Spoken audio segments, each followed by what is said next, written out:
In the aftermath of the French and Indian War, England was left with an enormous wartime debt to pay. It was the belief of the rulers in London that the colonies should pay for a portion of the costs of defending America, as well as the yearly costs of administering the colonies.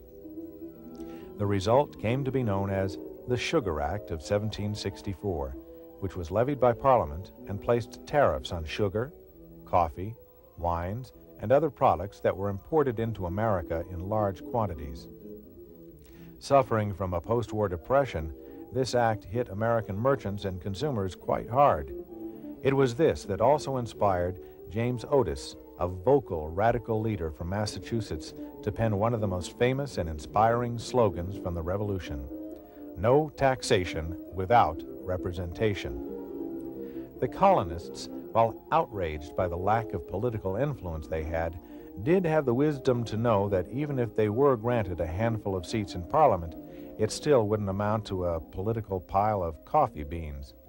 What it did point out to the American politicians, though, was that a wedge was being driven deeper and deeper between Mother England and her colony.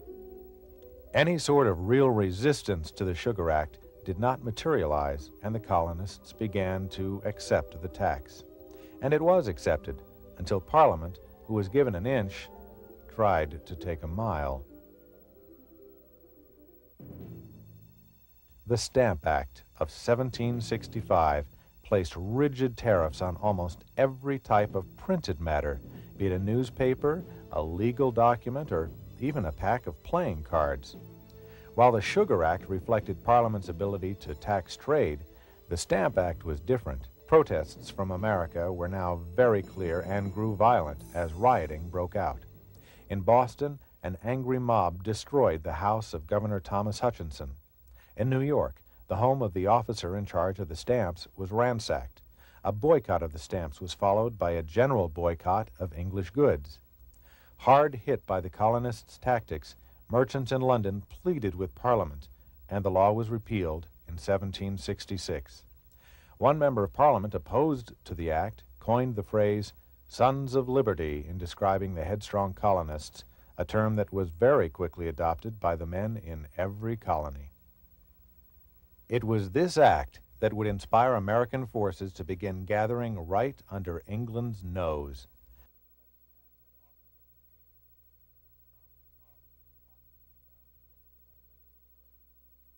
Apparently, England did not get the message of the Stamp Act boycott, as in 1767, Parliament levied a new set of incendiary taxes called the Townshend Acts.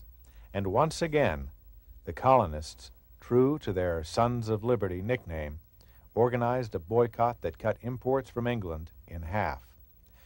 Acting as many superpowers do, the British responded to the Americans' protest by sending in troops.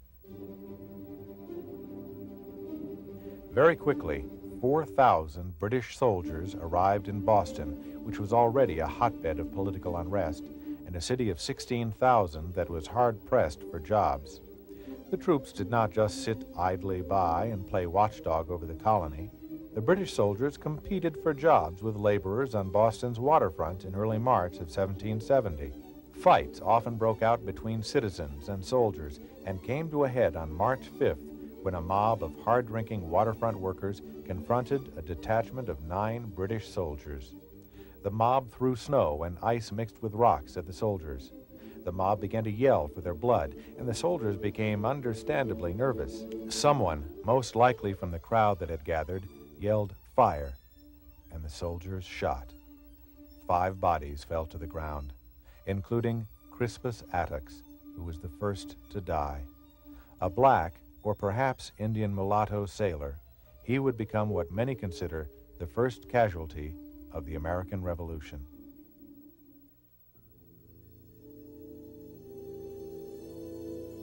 Labeled the Boston Massacre by propagandists, among them Samuel Adams, those killed had become martyrs, as 2/3 of Boston marched along at their funeral procession. The British troops were quickly withdrawn from Boston. Ironically, the Townshend Acts were repealed on the day of the massacre. A period of relative calm followed the massacre, that was until 1773, when Parliament granted a legal monopoly on tea shipment to America to the nearly bankrupt East India Company. Adding insult to injury, only selected Loyalist merchants, such as the son of the governor of Massachusetts, were allowed to do tea business.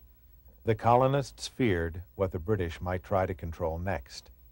In November 1773, 3 cargo ships filled to the brim with tea sailed into the Boston harbor.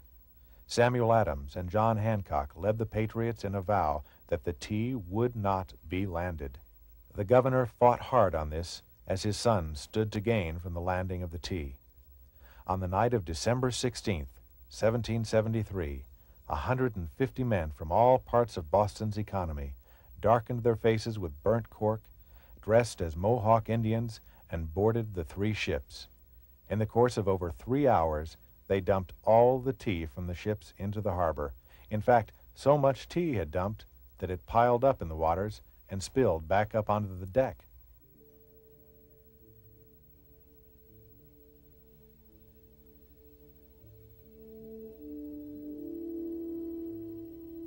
The Boston Tea Party was the definitive turning point in the struggle for independence, as it moved King George to say, "The die is now cast. The colonies must either submit or triumph."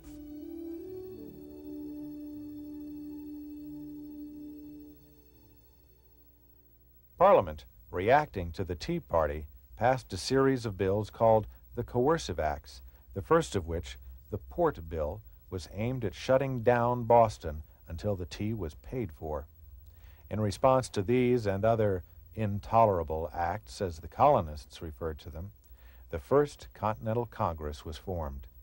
56 delegates from every colony but Georgia met in Philadelphia from September 5th to October 26th, 1774. Despite the presence of both moderates and conservatives, John Adams privately worried that "we have not men fit for the times. We are deficient in genius, in education, in travel, in fortune, in everything."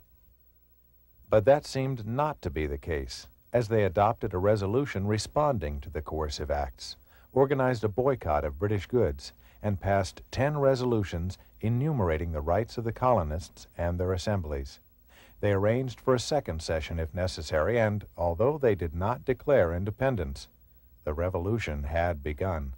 All that was needed was the first shot to be fired.